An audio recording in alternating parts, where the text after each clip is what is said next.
Hello everyone, today we talk about the long down of trebuchet warfare. On Schwerpunkt we discussed very few things about trebuchet warfare in itself. Actually never made a video specifically dedicated to trebuchet. We said something in medieval military engineering between the 12th and 13th century and breaching enemy walls, considerations of medieval siege warfare from the 9th to the 14th century.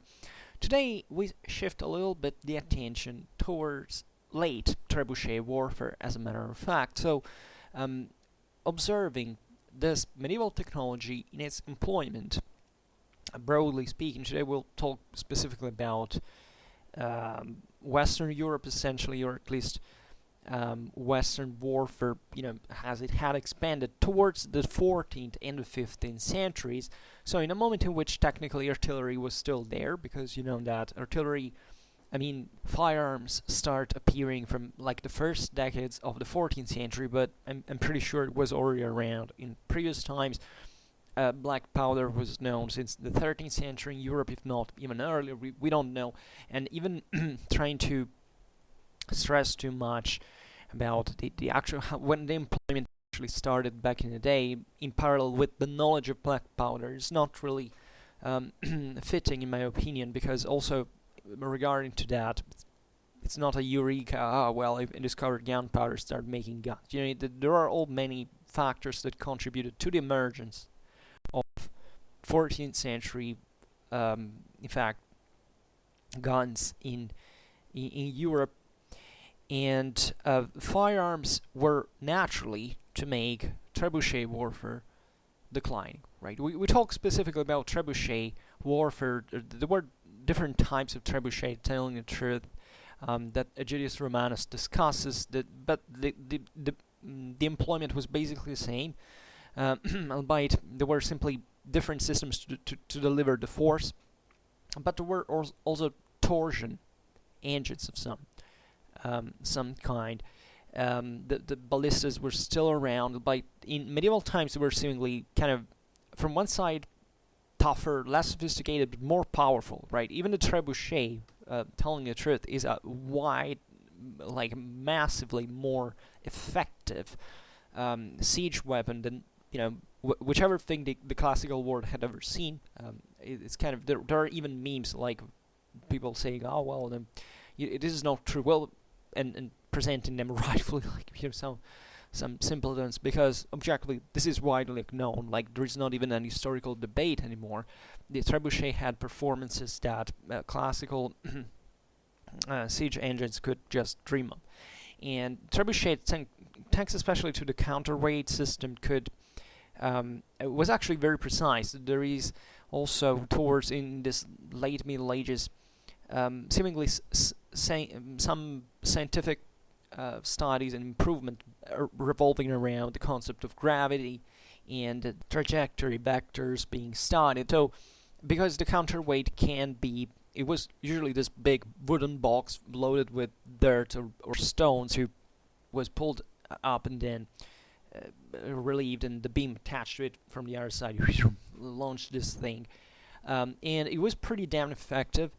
And you can see the trebuchet warfare had started spreading into the High Middle Ages with the counterweight system, because actually other siege weapons with muscular force were employed since throughout the whole early medieval times. Conceptually were the same identical things. The so famously known Petraria, for example, they were exactly that.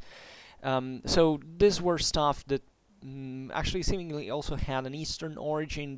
The Avars seemingly knew something about it, maybe from China, bringing this knowledge in Europe. Also, we shouldn't exaggerate, in fact, as we were saying before, the direct technological connections in terms of contacts and knowledge sharing, because those had already existed since ever. So the fact that something pops out at a certain point, it's mostly due to local reasons, and not because the locals were kind of dumb that had to discover things that someone else told them, right? And this is crucial, in my opinion, to understand the history of technology in general, leaving aside military history. And trebuchet warfare develops, in fact, in the 12th and 13th century, in parallel actually with the strengthening of fortifications, right? In the 12th century, basically we passed from a typical moat and bailey castle that didn't basically even need stone and project throwers to besiege, because you could simply you could starve them to surrender, or you could just make damages in other ways, and there were ways to do that. Well, when castles start being built in stone, well, things start to change, but part of the reason, you can't say this is the cause, this is the consequence, because the development of trebuchet warfare of kind of stone castles, etc., goes in parallel, right?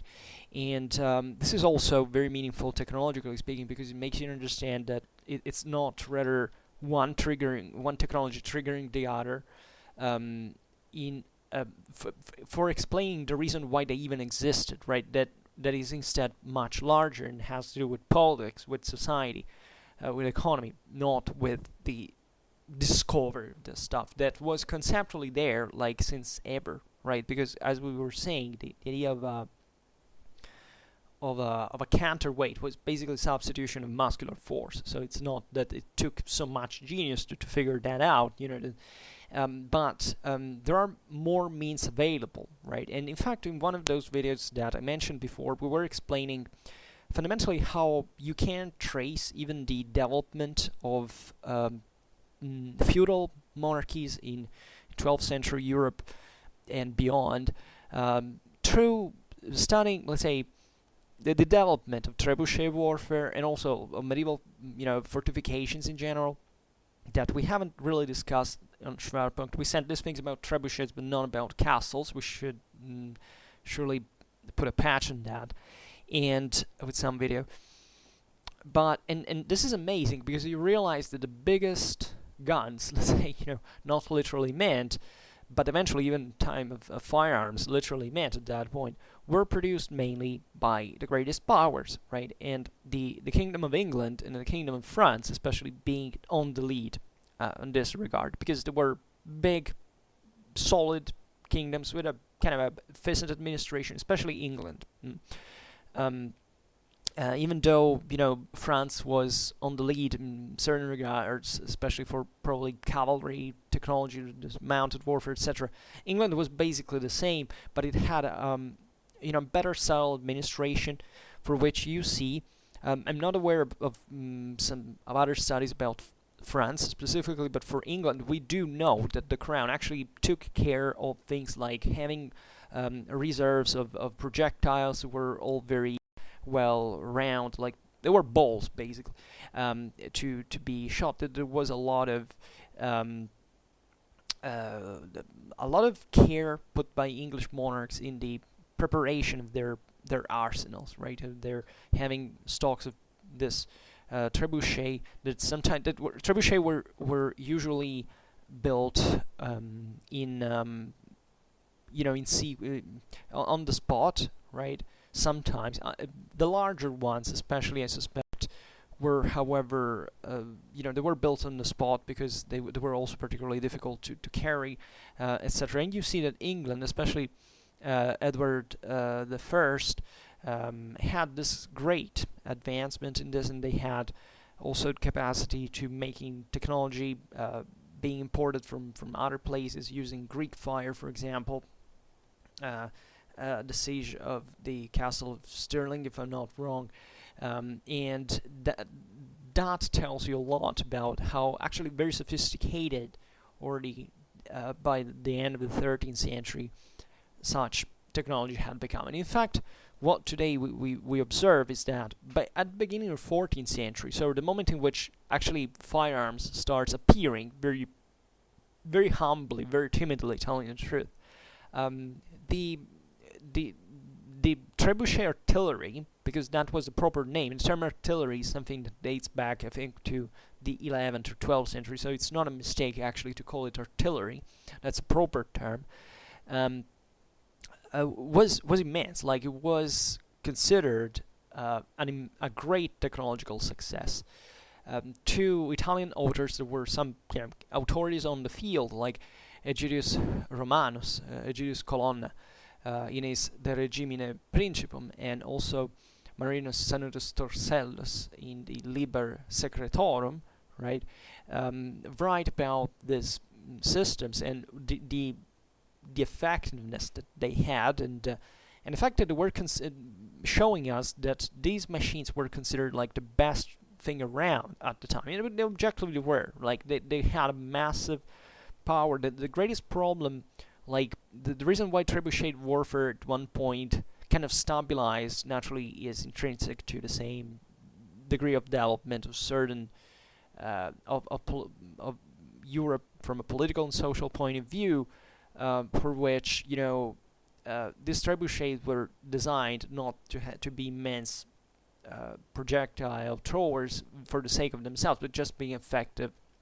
against castles, because for the rest, this stuff was normally not used in open field, although it happened on more than one occasion, of course, and yet, the most effective thing at the time being still heavy cavalry, crossbows, right? So that's what you would mostly invest in, and I think it's pretty amazing to observe that, still up to today, effectively, who fights wars is just individual soldiers, like guys with firearms now.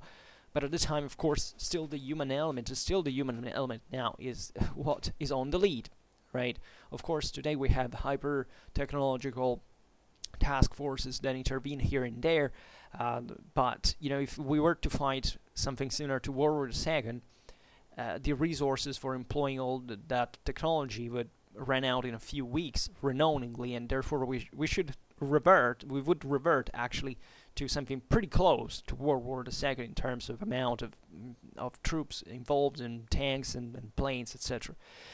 So at the time, the bulk would remain, of course, cavalry, missile troops, any other stopping infantry, and this technology was naturally aimed precisely to siege warfare, right?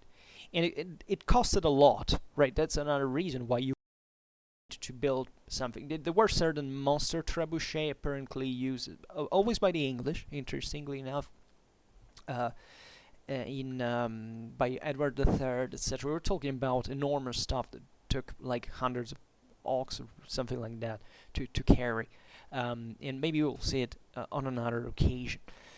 Today, as we were saying at the beginning of the video, we shift the attention towards, in fact, when firepower enters into play, right? And we know that firearms weren't immediately successful. Like, they were immediately seen by the Europeans for the potential they had. They were immediately used as weapons, right? There is this myth that the Chinese just made fireworks with gunpowder. This is absolutely false. Also, the Chinese, as long as they knew the technology, they employed it for war. And because that's one of the myths that I don't know why is to be found around the internet. But seemingly the Europeans, and this is true, stressing more the explosive part of the story and not much the incendiary part, right? All that. So actually increasing saltpeter, right, instead of nitrate, instead than sulfur, but that's another story. Maybe we'll comment it on another occasion. So firearms initially integrated trebuchet warfare, and eventually, essentially by the mid 15th century, rendered it obsolete, because artillery, firepower artillery was developing at the point it was more precise, more effective, more destructive, right? And always for the sake of siege warfare, right? Because objectively, up to the beginning of the 16th century, artillery wasn't quite a field unit, like in the sense we would use like to pound the enemy on a map. It was mostly used as kind of a short range to be effective in devastating ways, and at that point there were other risks involved, like crossbow, etc. So actually, trebuchet warfare seems to end right before artillery, firepower artillery starts becoming a field artillery. So trebuchet warfare would have in the absence of firearms, would have probably not evolved into that thing. But there were intrinsic limits in maintaining these wooden structures, these beams, which the trebuchet was built with. This immense force, this immense strength, right? This stuff was probably very delicate in general. I mean, usually the most difficult part to build was the beam, right? The arm that threw the thing. In fact, was preserved usually after the use of trebuchet. City-states, kingdoms had these beams in store in the style warehouses, because those were built in a particular way. They had to absorb, in fact, they had to be elastic by a certain standard. They had to absorb this immense traumas, stress on them without breaking, right? And of course, the say the doctrine of employment entailed, like just like for early firearms, lots of trebuchet firing altogether, and at the beginning were few, and by the 14th century, which we start observing now, we're instead present in very large numbers. Like I'm incidentally making a research on first half of 14th century warfare, and you can see, I'm not specifically about siege warfare, but also, and en passant, it's very easy to see how trebuchet were used like standardly.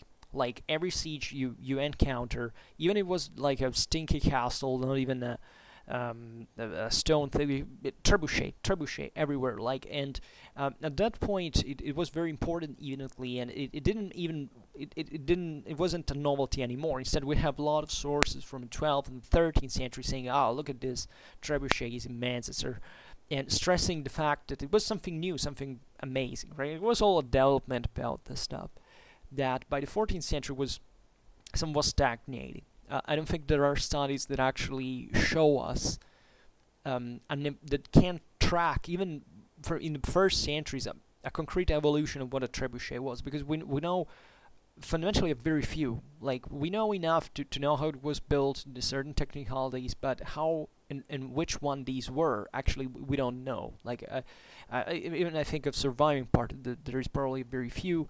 And of course, what was built in the Middle Ages, in these situations that probably saw the construction of trebuchet largely by the greatest number actually on the spot, basically know nothing. We know that they were used in large numbers, so, and we kind of get from all these hints how the thing developed, in fact, but we know very few about the machines themselves.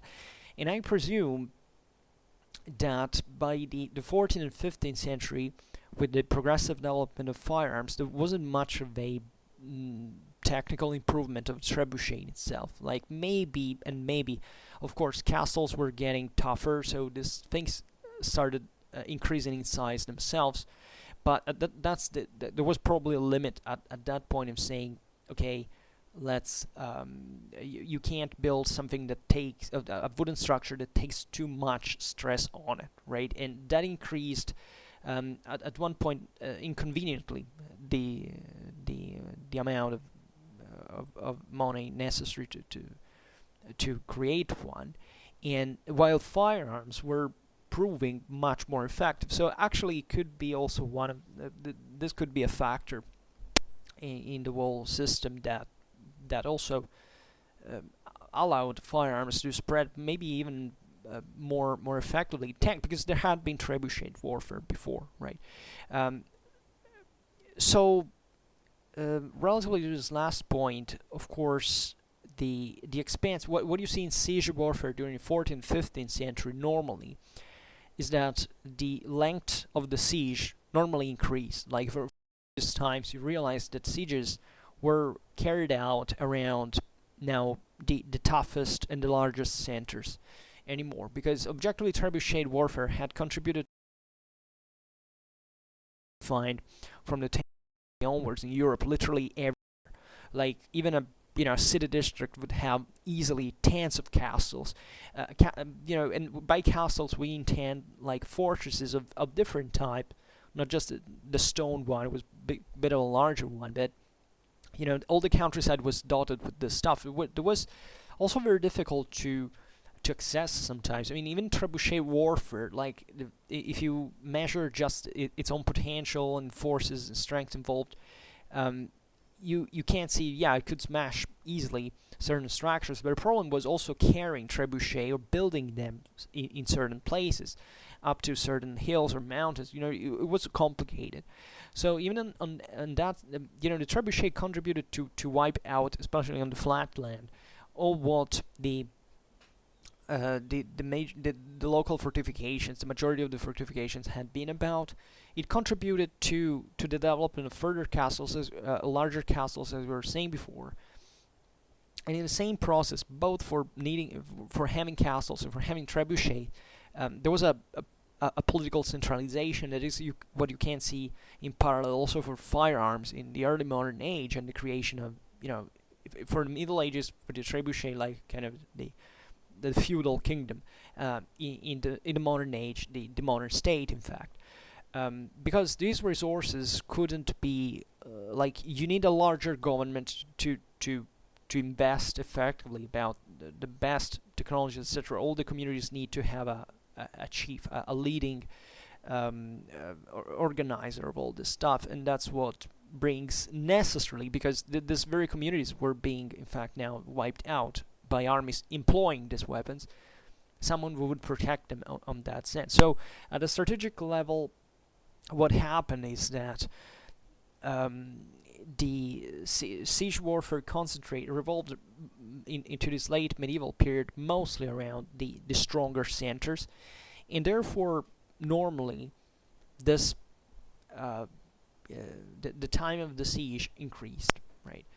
The trebuchet warfare probably didn't match it so easily, and also consider trebuchet was pretty effective in terms of performance, of course, but still, who was from the other side could rebuild like the wall even with a precarious filling, like with dirt and other materials, etc. So it was very difficult and very slow to make sieges going on. And in fact, if you look at it in perspective, it's as if, if firearms had not arrived, still the main problem of medieval warfare, that is to take the strongholds, was not surpassed. Like trebuchet could do enough, but at one point you see that the tendency was not improving the single trebuchet, making it become more powerful, but if anything using more trebuchet. So that's the limit of that technology for those times, and considering the spin-off and what, all the components that could be employed to improve the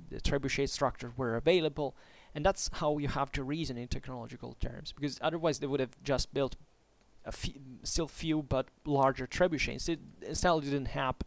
And firearms took the trebuchet, but this took like 200 years, right? It was very slow.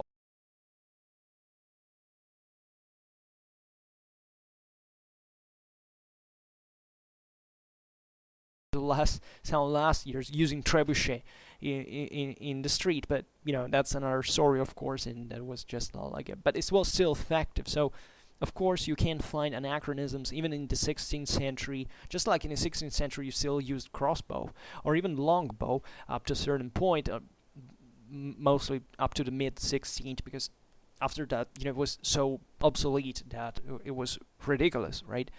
But the effectiveness of the trebuchet and also the prestige of those who knew how to build one and to operate one remained intact for a long time. Like, we know that the specialists in this weapon were important characters that were respected even by the great of the kingdom.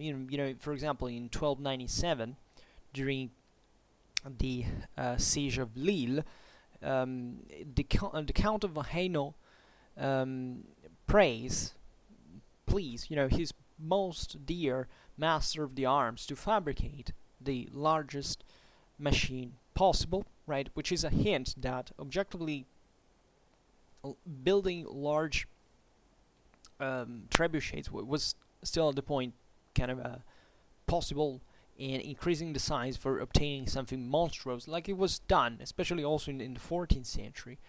But also with the limits in practicality that we have reminded, right? But the interesting thing here is that the Count of Hainaut was a quite of a noble at the time, a powerful one, would have to pray a guy who wasn't even a nobleman, right? You know, we in that video about the Trebuchet warfare, whatever it was, like 12th, 13th century artillery, we see that many of these engineers were knighted by the king, etc., because they were so useful that they were required. The point that they would be enticed, they would be attracted with the promise of social promotion for having them as much as possible, right?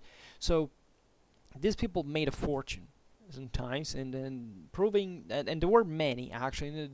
There was a competition behind this that, of course, allowed the improvement of the same technology to happen. So what is interesting about this technology is also that it spread actually from relatively low in society, right?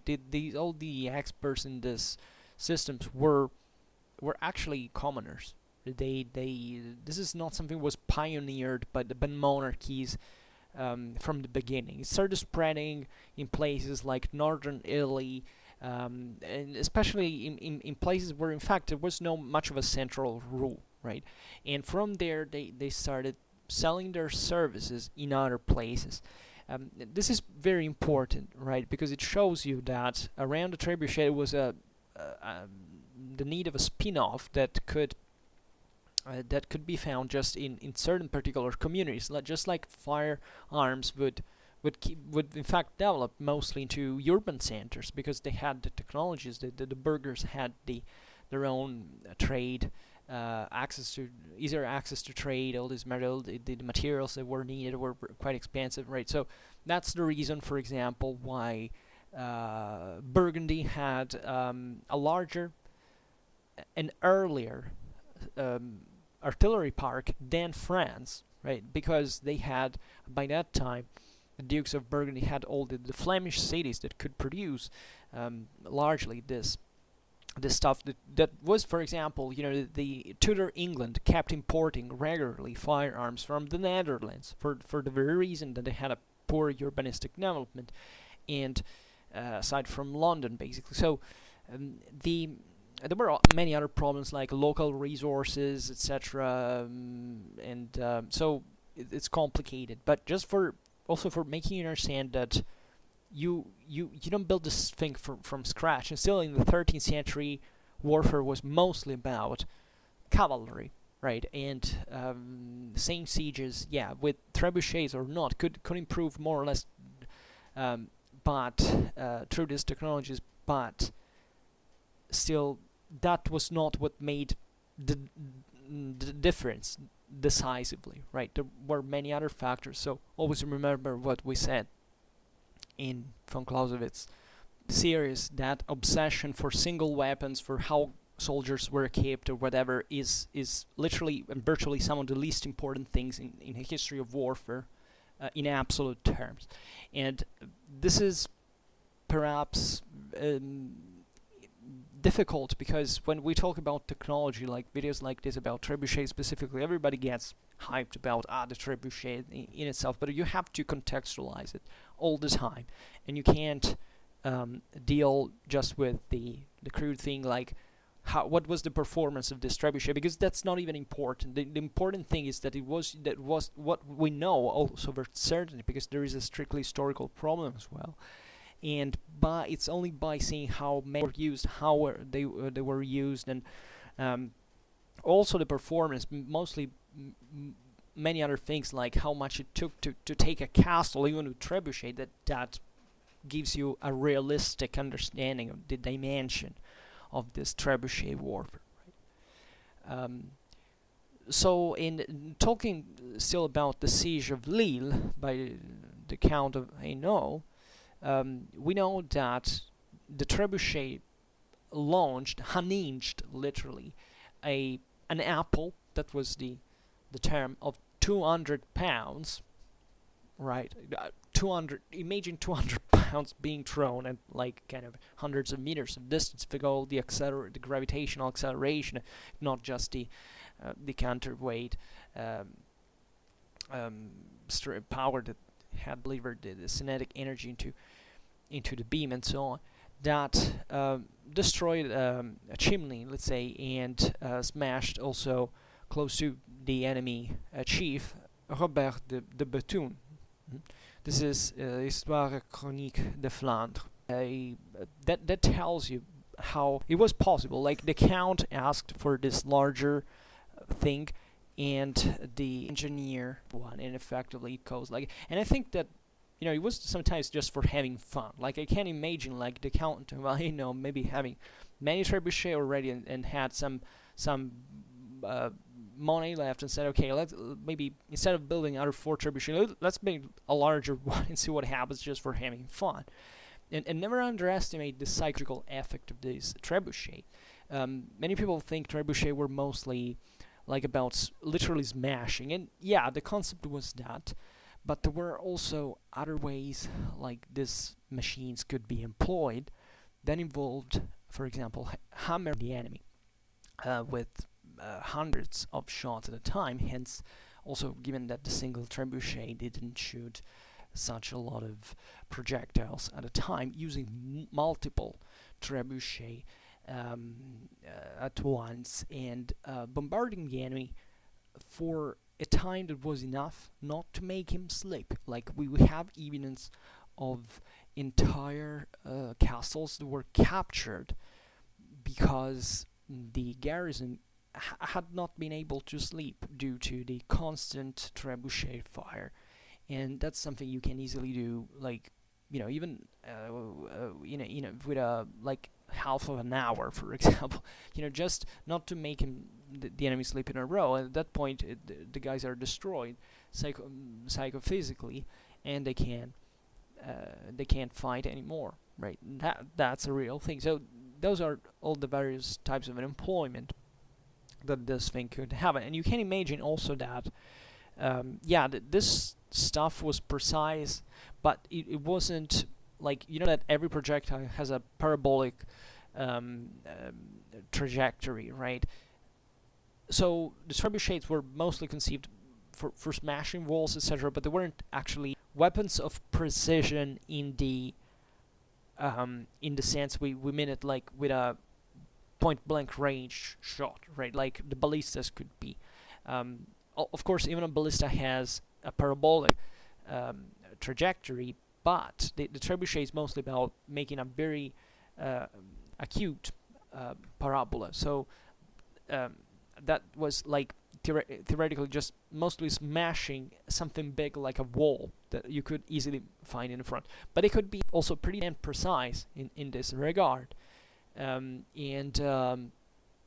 This fact, for example, Robert de Bethune was almost killed by this. There are famous individuals. If you think about Simon de Montfort, he took a mangonel stone operated by women, by the way, at the Seizure of Toulouse, in his head, and died. And that made the wall, Crusaders' success in Occitania collapsing, right? So just for telling you how important overall these machines were, and how even psychologically disruptive they could be, rather than just physically, right? And think about the sound as well.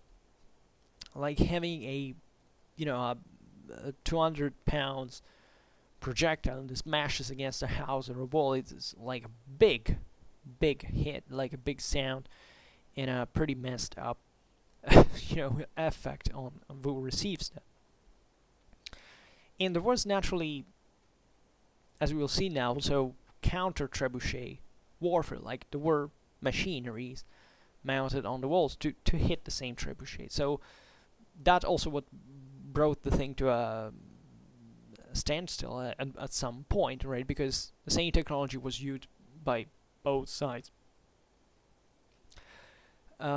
So in the first campaigns of the 100 Years' War, you can see very often in action certain machineries, as they were usually called machines, and then it's either tormenta or apparatus or something like that.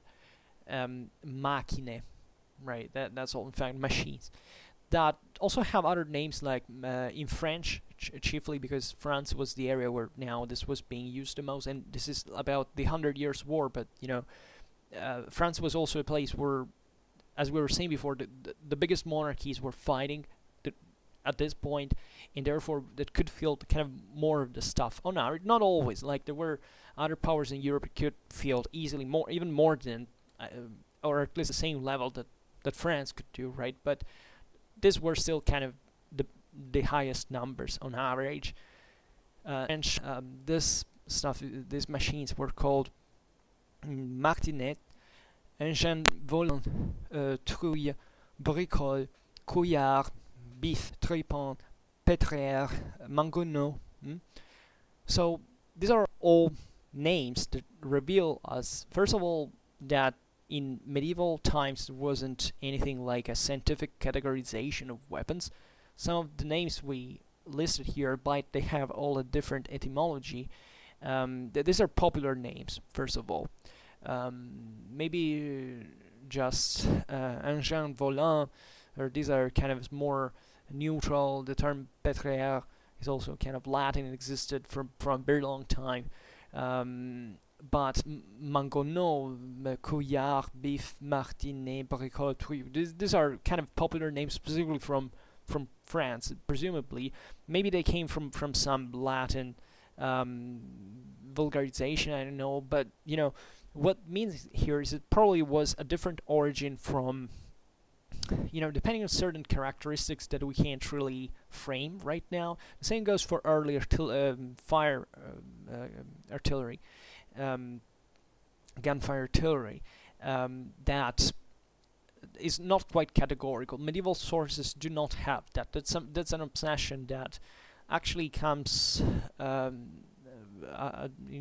only from the late modern era with the Enlightenment, to categorize scientifically and to attach a name, like you applicate a tag on it, and that thing is that, independently from the fact it's different. And that's the problem we have now, in the 21st century, that we're slowly disintoxicating from this idea that everything has a tag and everything is easy put into a cauldron with many other stuff that objectively it's not that similar. So actually these names can mean sometimes even literally the same thing, sometimes different typologies, but maybe even different sizes. So it's difficult and senseless to attempt to make a classification up to a certain standard. And the thing though is that there's such many names reveal us a great commonality of these weapons. Like if there are so many names that were employed, it's because they were so famous and so known, so used, that different places, different communities would call them in different ways, and because they were known there by all of them. So according to Froissart, during the siege of Mortagne in 1340, the inhabitants of Valenciennes built a very beautiful and powerful machine that launched large stones up to within the city and the castle. As a response, the besieged called another master engineer, who built a smaller engine that at the first shot hit just like 12 feet from the machine of Valenciennes, at the second just right next to it, and at the third it was aimed so well that it hit the machine of the enemy right in the middle of the beam, and it broke it into half. So this is just like, of course, maybe we may easily believe that they were lucky in part, but still the fact that there is this adjustment of the aim reveals that it was, the measures of increasing accuracy were effective, right? And great part of this was done. Here, the fact, well, of course, we don't know how these machines were placed in front of each other, but assuming that they were shooting kind of one against the other, with the front one against the other, there was a bit of right-left swing, but overall, probably the greatest problem, as you understand, was the range, and the range could be well adjusted simply by increasing or decreasing the counterbalance, right? So by adding or taking away stones filled the box, it was that precise. All it was also relatively easy to smash another wooden machine, with a stone shot. So yeah, that was needed, not more. In the same year, 1340, during the siege of Tournai, the besieged had 8 machines, right? While the besiegers 7, that in total, however, killed only 10 people, right? And we shouldn't be surprised by that, nor by the fact that the besieged actually had more machines than the besiegers. Also, we don't know much about which type of machines they actually were. We don't know if they were trebuchet proper, but likely they were largely, and also the fact that so few people were killed. You would be surprised, in fact, to see. I mean, medieval warfare was pretty bloody, telling the truth, but killing someone was not the main task of this machine. The main task of this machine was actually smashing gates, for example. That were also the softest part. Like, if you don't need to smash into the city wall, you need to maybe just to crash the gate, which is made of softer material and more breakable materials, put in this way. And also people would kind of find, well, they would take cover when these stones were flying all over. So it was a risky business, but of course not so risky like it could be today, being in a gunfire at, I don't know, 200 meters range. I don't know. So just to make an example, banally. And as we said before, there was this attempt as well to smash each other's machinery. That's what largely also the machineries were employed for. It's like, when planes were used for war during World War I, they weren't much of a, they couldn't fly very low because machine gun fire would have taken them down. They weren't particularly offensive, particularly precise, so that they used them just for reconnaissance. And what happened is that, you send one plane for reconnaissance, and then the enemy would send another one, and then you would send a second to counter that, and the enemy would do the same. So this brings to simply an increase of vehicles, in that case, of aircrafts, that doesn't bring to anything concrete, because, as you know, during World War II, World War I, it's not the air warfare was a big deal after all for the development of warfare. So here there is this draw, this equilibrium that is found, in fact, also in the number of artillery was employed. Right, at that point was probably the most important thing. It was not much about improving technologically, because probably the limits had already been reached, but just increasing the number of them, and therefore increasing the firepower overall. So when does trebuchet warfare actually start decreasing? Because, from the 20s to the 30s, we have first firearms, and even employed in open field. Like, think about a Crécy, the English had, for example, some bombards that some sources say they killed someone, but someone just scared them. Of course, as we were saying before, it's not before the beginning of the 16th century that this machinery starts doing something effective against troops. So, as for other developments of, we could say that the 80s of the 14th century start showing like some concrete decline of trebuchet warfare, but it's not over yet. It's a long dawn, as the title of the video says. Why? Why the 1380s? Well, at this point, artillery is becoming like mainstream in the sense that actually artillery starts becoming a must only from the 20s of the 15th century in warfare, but at this point it was so common that it was starting to also to become more effective. Like even handgunners were starting developing exactly in these years. They having a similar impact in infantry warfare. So crossbows were still there, but still these firearms were to be there now and to keep developing, like eventually taking out the crossbow, right? So that's exactly a bit like for the trebuchet.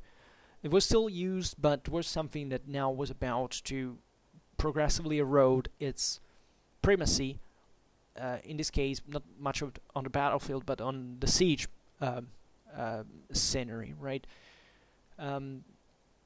Certain archive documents talk about stones for artillery in a number of hundreds, literally of hundreds, under Charles V of France. So this is important because Charles the Fifth is also,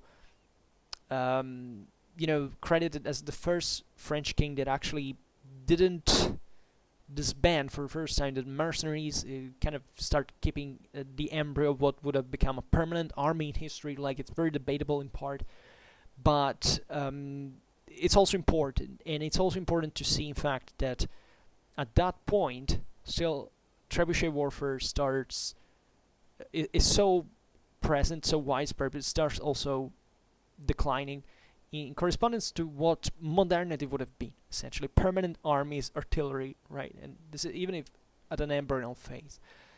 In 1374, we have of impressive dimensions that were built by the Genoese in order to besiege James of Lusignan, who was Constable of Cyprus, in his castle of Kirania. Now, the Seizure of Kiranian is very fascinating. We talked about Cypriot army organization a couple of months ago. Basically, in 1373, the Genoese invaded Cyprus and attacked and seized Famagusta. And early next year, they marched across the island to attack Kirania. And that's where the royal forces of the Lusignan resisted from the castle and repelled the first attempt at an escalade, in which, at least according to the chronicles, 400 Genoese were killed. What is interesting about this is that the defense used trebuchets as well, and also incendiary weapons, projectiles, presumably from the same trebuchet too, right? It's also interesting that the Genoese attempted this escalade, which was also a pretty damn effective way to storm a place that maybe was not well defended. So here maybe the Genoese were wrong, and therefore they failed in this first assault. But it's still meaningful to see that, albeit trebuchet warfare in this specific siege was so developed that still the kind of the quickest thing to do, and that people tend to forget a lot about, is that siege warfare at that point was mostly about either entering into the city by a tunnel, or maybe because someone opened the doors from the inside, because at that point in medieval siege warfare that was literally the most common thing. And the interesting aspect of it, therefore, is never concentrate too much once again on weaponry. I will never cease to repeat this. Weaponry is overvalued, is overrated in its importance. If you have ever read any chronicle you from the Middle Ages, you know that most of siege warfare, let's say, in itself was about really was non-existent at the point you would try to capture a city or a castle just mostly because of treachery, right? Because you had someone inside that could open the gates, and that there was mostly like this, and especially towards the 14th century was an increase of this. Also because, as we were saying before, the areas, let's say, fortifications were out there. They were not just ever larger and better structured, but also better guarded, because also politically speaking, powers were becoming more structured, more consolidated. So besieging a place were sometimes anti-economical. It was better to attempt this treachery and paying someone by bribing him for opening the gates, right? So in the case of the siege of Kirania, also the besiegers were compelled to set themselves further back to avoid losses from this bombardment as well. And the Genoese eventually regrouped and organized a more sustained bombardment, building that siege equipment that specifically included this numerous stone towers and a trebuchet hurling gigantic rocks that smashed houses and walls. But the intended Genoese attack failed to materialize after a convoy of supplies, including 20 scaling ladders, was intercepted by the Cypriots, and the Genoese withdrew to Nicosia. So this is very meaningful because once again it tells you, okay, yeah, the Genoese were bombarding, they were creating this even gigantic trebuchet, throwing this immense projectiles, but still, when the scaling ladders fail to arrive, the Genoese retreat, because that was the latter that was the most important thing in siege warfare at that point. Even more than trebuchet itself. I mean, I can't say this now on the base of this single event, but it makes you understand that it's not about the trebuchet proper or any other siege weaponry in particular. It's just about even, of course, moral forces, physical strengths, the internal resistance, as well as the the besiegers' stubbornness, or other reasons that we don't know, maybe other strategical sectors that needed to be controlled. So this is very important because most of warfare is actually made through this, like attempts, like testing the ground and deciding, assessing, coming back, learning, regrouping, reorganizing better. So it's all like this, right? So in fact, the Genoese came back, right, from February when this had happened. They started making new machines and tried further assaults, which were driven as well. On March, they tried again by land and sea at the same time, right? Always remember that, especially if there is a city, a city from that has an open access to the sea, can be resupplied from the sea. You always have a lot of trouble to attack it because it can be resupplied, and much of siege warfare is about the guys who are inside not being able to resupply, and it's very important because it also shows you how this siege artillery was in effect at the end of the day. If the guys who defended inside were enough to, so that's just a small element after all in the whole picture. So the Genoese arsenal at this point consisted of 4 engines. It was not much, but one was a wooden tower 3 stories high, covering sappers at the base, with a crossbowman first level, while the third was built like a castle sort, and the fourth were full of men ready to storm across the wall. And though the Lusignan managed in a nocturnal sortie to burn the structure, while another Genoese attack on the harbour, this time by 2 galleys linked together and provided with a tower occupied by crossbowmen, was thwarted by the defenders constructing their own high screen to block the view and bombarding the Cypriot trebuchet sited to protect the harbour, which according to one source succeeded in smashing the elaborate Genoese structures on the galleys, right? So trebuchets, yes, were used also for anti-naval warfare, and that's particularly important. And this def defeat, the setback, caused another abandonment of the siege, right? This time, kind of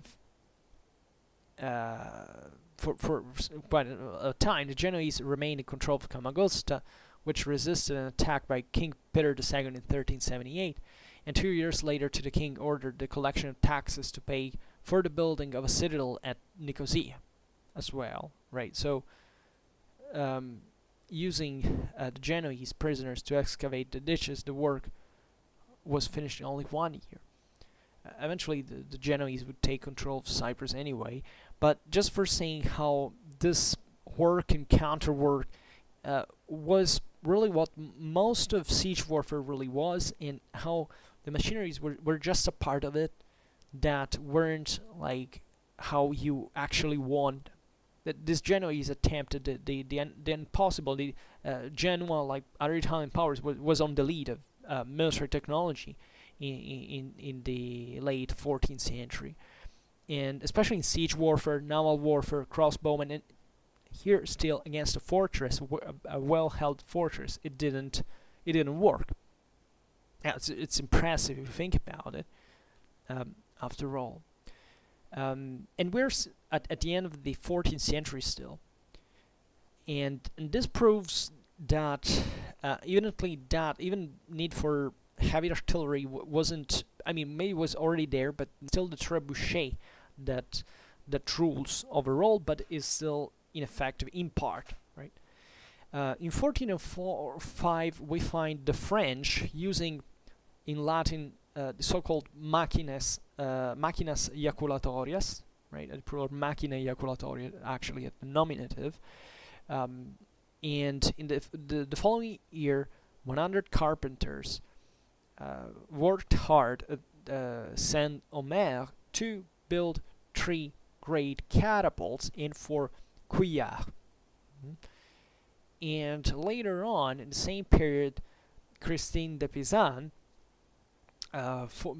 contemplated for which is a prominent author.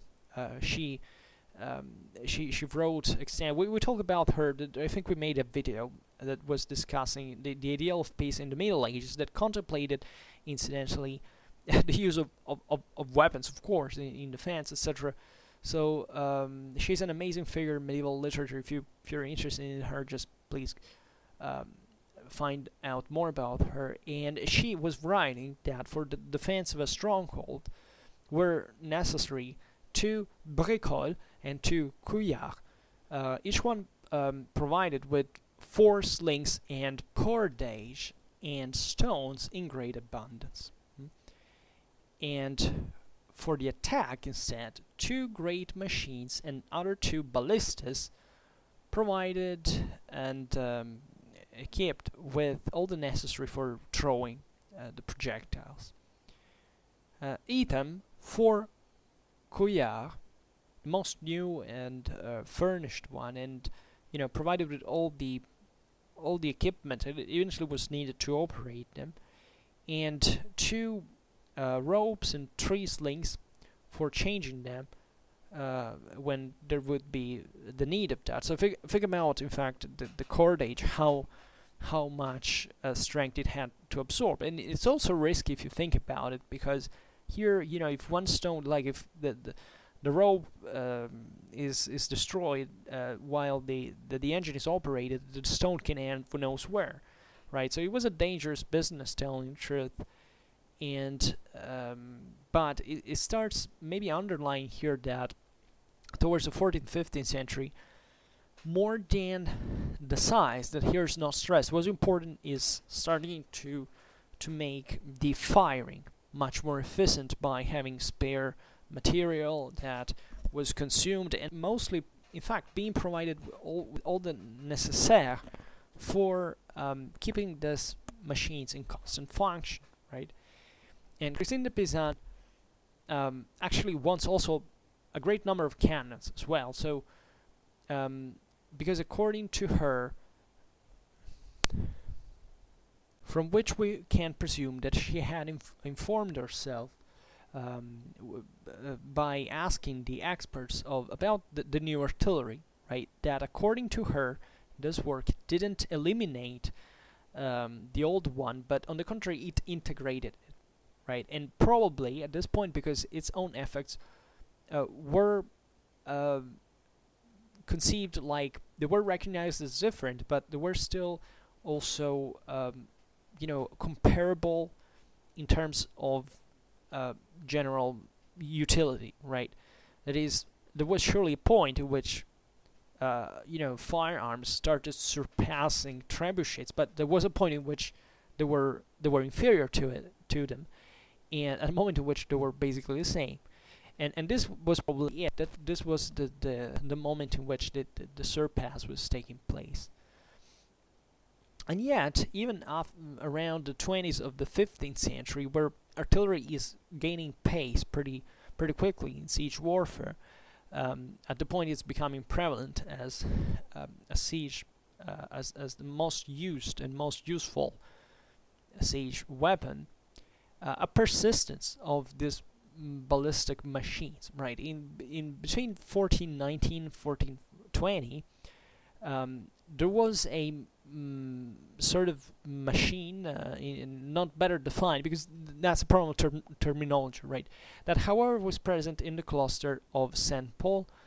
The city of Orléans built first a bundle of hay to put into this link to test the same machine, and eventually certain stones, right? And the use of the word couillard, little note of color, has actually a very strong analogy with the one of cuille, which means testicle, right? Because the stone of the machine was inserted in this pouch of this link of leather, right? So it kind of resemble, and just for making you understand also for what these names sounded like and why, right? Just very trivial, but it still gives the idea. It's pretty accurate if you think about it. And in 1421, 1422, the government of Henry V of England thinks to procure in Paris, that at this point was occupied, ballistas and couillard. So it's interesting because here you have England that has conquered most of northern France in recent campaigns, and France is the last Valois stronghold, as you know. And what does the King of England do at this point? He's also thinking of himself as King of France, of course. That was what the 100 Years' War was about. He buys in Paris this siege, or at least he gets from Paris in a way or another these ballistas and the couillard. They were probably types of trebuchet. They were a bit smaller. They had a smaller counterweight, and they were built in a slightly different way from the iconic trebuchet, but it was essentially the same weapon. And it's in 1421 that the Dauphin Charles of France gives order to pay Ribaud, that is the master of the works in Touraine, 160 tournois pounds for the machines called and nominated Couillard, or Coillard, and that had to, one of which at least had to throw this projectiles of 400 pounds and another one 300. Like, just think of what it means. Like, it's almost 200 kilos.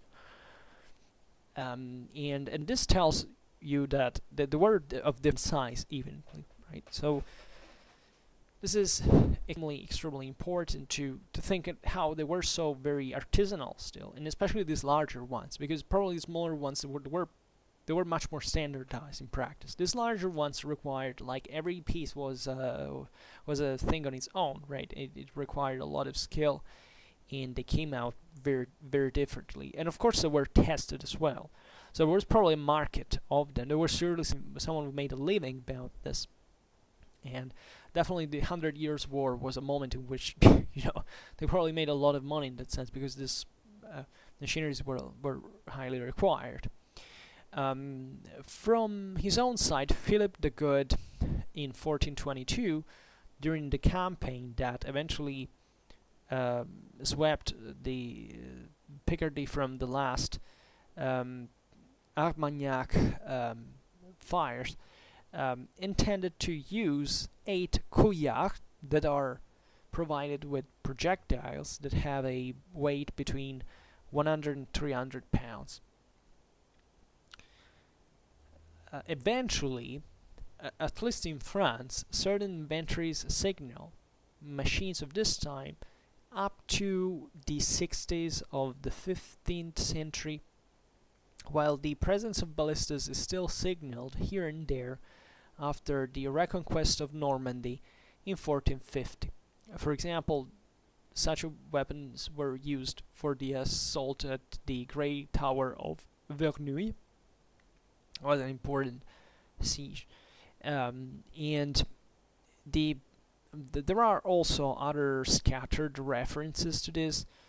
There are certain engins volants at the sieges of Saint-Denis in 1435 and Montereau in 1437. So these are kind of some of the latest evidence, right? In France was a place that developed relatively early large parks of artillery thanks to the monarchy, right? The French have to thank the invention of gunpowder, because they had it better than the English at that point, that albeit kind of the poorer foe that they had, they were poorer than the French, but they still had better tactics at the point, with all the approximations, but you know what I mean. So that siege warfare was incredibly useful for the French in the last phase of the 100 Years' War, right?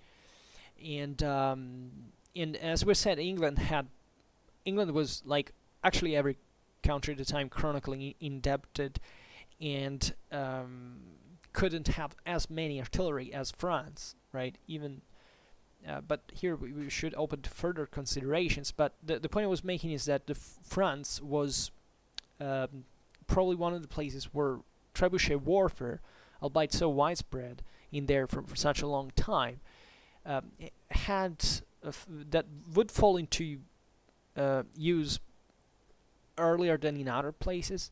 Like if you think about especially Eastern Europe, it's likely that trebuchet were kept for longer time.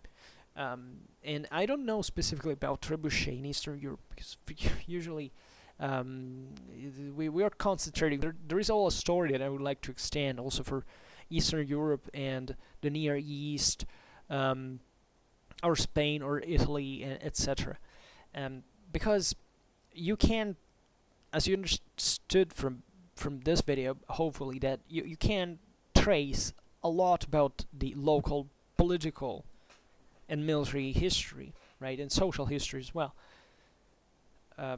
Because, in fact, the trebuchet had been just like the big artillery of later times. There were countries that couldn't afford that. Of course, the trebuchet was much more easily affordable than artillery at one point in proportion, right? But sometimes it was useless. Like in the great areas, steppes and forests in between the Muscovy and the Khanate of the Golden Horde. How important do you think actually artillery was compared to the heavily urbanized and fortified, in fact, France or Italy? There is a lot of difference between these areas, and therefore a different type of warfare, for which, in fact, in the East it was much more like horse archery than even artillery, because there was less need for that, and different political dynamics before the military ones. This is what I would like to make you understand, right? You don't need necessarily there are many factors involved, and it's obviously that settlements are smaller less fortified, you can easily control them even with less powerful artillery, or maybe without artillery at all, right? Even though it was spread, but in terms of torsion, like trebuchet, etc., these were widespread pretty much everywhere in Europe as well. So, albeit in larger, smaller measure, you could find them pretty much everywhere. It was so universal that it's embarrassing. And this means that after all, aside certain differences, some of them were pretty similar. I mean, the overall lines in which this the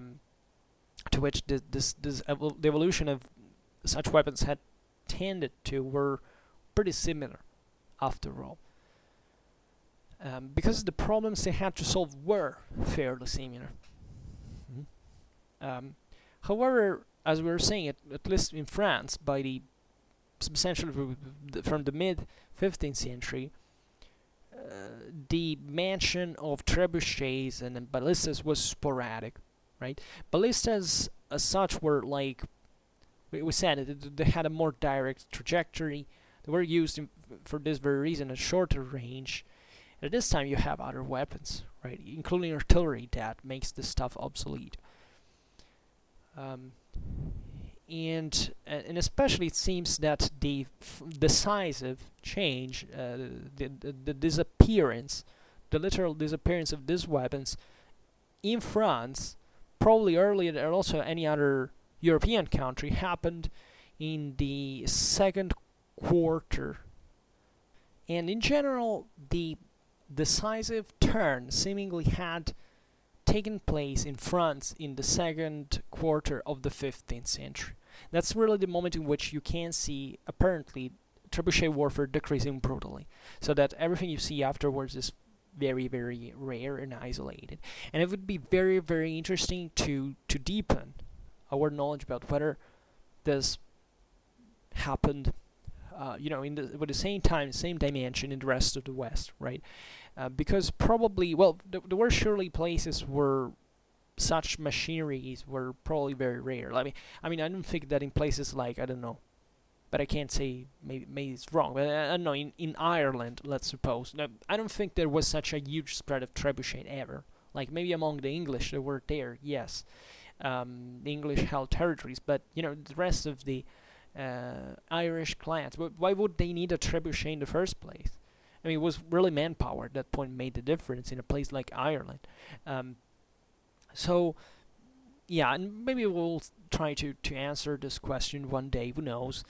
But for now, I think we stop here, and I hope it was useful. Like, I don't know, but certain things I say are somewhat very banal. I don't pretend to be so innovative in what I say. This is stuff you can read in any book. If you read Contamine, in fact, from this take, this information. You can't, and not just Contamine actually, but I don't remember here the other, well, I don't remember, but whatever. The concept here is about how progressive these changes were, and about things we can know about how this technology worked like, and what for also. Because at the end of the day, what makes the difference is not much the performance in itself, but how you employ the weapon. I mean, always remind us that technology without doctrine is worth zero, right? You can't think to employ a technology just for the sake of it. Technology always requires an adequate field of employment. Otherwise, there is nothing, right? Nothing that you can use with that. For better or for worse, even very advanced, sophisticated technologies may not find a correct doctrine of employment because the local conditions are not favorable for it. But anyhow, I hope at this point, if you follow me regularly, you have heard me ranting enough about this technologistic prejudices, but it's still important to stress that.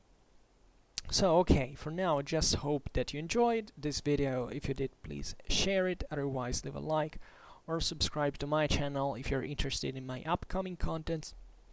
And for now, I thank you heartily for listening to me. I wish you a nice time and see you next time. Bye.